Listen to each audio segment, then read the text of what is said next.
ئاژاوەگێریەکانی دەوڵەتی تورکیا لە ناوچەکە قەیرانی ناوخۆیی قوڵتر دەکاتەوە.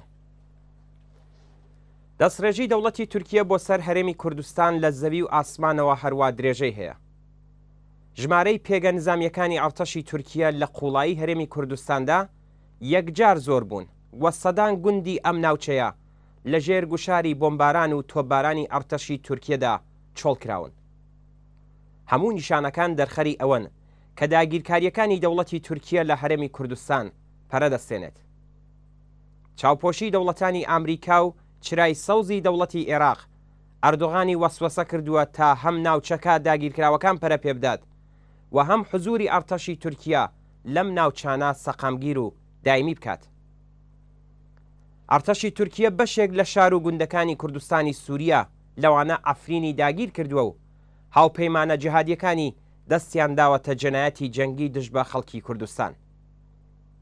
بیانووی دەوڵەتی تورکیا مەترسیەکە کە گۆیە لەلایەن پەکەکەوە هەڕەشە لە دەوڵەتی تورکیا دەکات، بەڵام واقعیەتی ئەم دەستڕێژیە بانتر لەم ئیدعایە.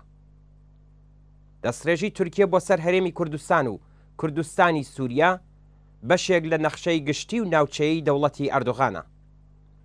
نەخشەیەک کە ئەرتەشی ئەم وڵاتە لە لیبی دەرگیر دەکات و لە وڵاتێکی دیکە ڕاستەوخۆ دژ بە خەڵکی بێدفاع تووشی شەڕ و خراپکاری دەکات. حکوومەتی ئەردۆغان لە شەڕی نێوان ئەرمەنستان و ئازەربایجان لە ناگۆرنۆ و قەرەباغ پشتیوانی لە ئازەربایجان کرد و دژ بە ئەرمەنستان چووە ناو شەڕەوە و جیهادیەکانی هاوپەیمانی خۆی بۆ پشتیوانی لە ئەرتەشی ئازەربایجان ناردە ئەم ناوچەیە. تورکیا لەگەڵ یونان، میسر، ئیسرائیل و چەند وڵاتی دیکەی ناوچەکەش لە شەڕێکی سارد و دیپلۆماتیکدایە و بەردەوام بەشێک لە قیبرسی داگیر کردووە و خەڵکی ئەرمەنی ئەم وڵاتە ناچار بوون ماڵ و کار و زەویەکانی خۆیان جێبێڵن. ڕەجەب تایب ئەردۆغان لە ماوەی 16 ساڵ دەسەڵاتی خۆیدا پێگە و وێنەی ناوخۆ و دەرەوەی تورکیای بە جۆرێک گۆڕی کە تورکیای ئەمڕۆ لە چاو تورکیای 16 ساڵ لەمەوبەر زیاتر گۆشەگیر بووە و لە بواری ئابووری، کۆمەڵایەتی و سیاسیەوە پڕ لە گرژی و بێسەرەوبەرەییە. داڕێژەری سیاسەتی دەرەوەی تورکیا داود ئۆغڵو کە ساڵها کەسی دەستی ڕاست و مێشکی ئەردۆغان و وەزیری دەرەوەی بوو و لە ئێستادا لی بۆتە دوژمن، ڕۆژگارێک باسی ئەوەی دەکرد کە گرژی و ناکۆکی تورکیا لەگەڵ هاوساکان و وڵاتانی دەوروبەر 0%. بەڵام ئەمڕۆ دەبینین کە تورکیا بەرامبەر بە دەوروبەریەکانی ڕاوەستاوە و لە هێندێک شوێن لەگەڵیان لە حاڵی شەردایە. حکوومەتی ئەردۆغان ئەگەر چی ئەندامی ناتۆ بووە، بەڵام سارترین و لێڵترین پەیوەندی لەگەڵ ئوروپا و ئامریکا هەیە و حکوومەتی رووسیەش حازر نییە زەمانەتی پێویست بە تورکیا بدات. ئابووری تورکیا و ئەرزشی لیرەکەی ڕۆژ بە ڕۆژ دێتە خوارێ و نەخۆشی کۆڕۆنا سەنعەتی توریستی تورکیای زەمینگیر کردووە. ئەردۆغان بێجگە لە پەرەپێدانی ڕاندخۆری و گەندەڵی ئیداری و ماڵی بۆ هاودەستکردنی بەشی گەندەڵی دەستگای حکوومەت لە پێناومانەوەی خۆی لە دەسەڵات ناچار بەدانی ئیمتیاز بە ناسیۆنالیزمی تند ئاژۆ و شێوینیستی تورکیا لەلایەکەوە و بەهێزکردنی دەستگای مەسهەب لەلایەکی دیکەوەیە.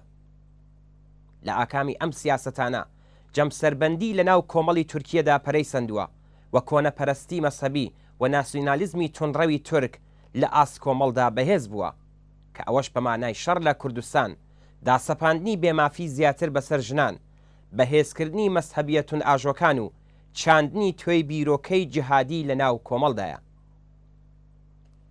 هاوکاری بەرینی تورکیا لەگەڵ تێرۆریستەکانی داعش، پێکهێنان و بەهێزکردنی گروپە جیهادیەکان بە ئاسانی بۆ تورکیا تەواو نابێت و ئەم بناژۆخوازیە مەسهەبیە و ناسیۆنالیزمی تونڕەوی تورک کۆمەڵی تورکیا بەرەو ئاڵوگۆڕی کۆمەڵایەتی و سیاسی دەبات.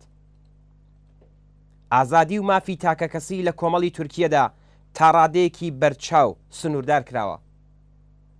ژمارەی بەندکراوانی سیاسی و بە تایبەت چالاکانی کورد، ژمارەی ئەو بڵاوکراوە میدیانەی کە لە ژێر گوشار و دەخاڵەتی حکوومەتدا داخراون، گوشارخستنە سەر ژنان و نەریچکێنان و جیابیران کۆمەڵی تورکیای بەرەو سیستمێکی دیکتاتۆری و تاکەکەسی بردووە کە دواهات و ئاسەوارەکانی لە هەموو بوارێکی سیاسی ئابووری و کۆمەڵایەتیدا دەبینین. حکوومەتی ئەردۆغان شەڕێکی بە تەواو معنای دژ بە خەڵکی کوردستان لە ناوخۆی تورکیا لە عێراق و سووریە وەڕێخستووە و بۆ ڕازیکردنی ناسیۆنالیزمی تورک و جیهادیەکانی هاوپەیمانی هەموو ڕۆژێ زیاتر لە ڕابردوو دژایەتی و دژمنایەتی لەگەڵ خەڵکی کوردستان پەرە پێدەدات تا ئەم کۆنە پەرستانە دڵخۆش بکات. پارتی دموکراتی گەلان لە هەڵبژاردننی سەرتاسەریدا سەرڕای کارشکێنی دەست بەسەرکردن و زیندانیکردنی نێونەرانی یاسای شارەوانیەکان و پارلەمانی تورکیە و سەرڕای زیندانیکردنی بەرینی لایەنگرانی ئەم حیزبە توانی سەرکەوتنێکی بەرچاو بەدەست بێنێت، بەڵام حکوومەتی ئەردوغان لە کردەوەیەکی دژە دموکراتیکدا ڕێبەرانی کاریزمای ئەم حیزبەی لەوانە سەلاحەددین دێمرتاشی زیندانی کرد. خەڵکی خەباتکاری کورد لە تورکیا کە نزیک 40 ساڵ لەگەڵ یەکێک لە بەهێزترین ئەرتەشەکانی ناتۆ بەشەرهاتوون لە ئێستادا زیاتر لە ڕابردوو بوونەتە وەزنەیەکی گرنگ و قرس لە پەیوەندیە ناوچەیی و جیهانیەکاندا و بێگومان حکوومەتی ئەردوغان ناتوانێت خەباتی مافخوازانە و ئازادی خوازانەی خەڵکی کورد کە هێزێکی گرنگ و چارەنووسسازی سیاسەتی ناوخۆیی تورکیان لەگەڵ شکست و ناکامی بەرەوڕوو بکات. خەڵکی کوردستان ژنان و هێزە چەپ و دموکراتیکەکان بەرامبەر بە سیاسەتی کۆنەپەرستانەی ئەردوغان و حیزبی ئاک پارتی بەرەیەکی گەورە و بەهێزن و لە خەباتێکی یەکگرتوانەدا دەتوانن حکوومەتی گەندەڵ و ڕەگەزپەرستی ئەردوغان لەگەڵ شکست و ناکامی زیاتر لە ئاست تورکیە و ناوچەکە و جیهان بەرەوڕوو بکەنەوە.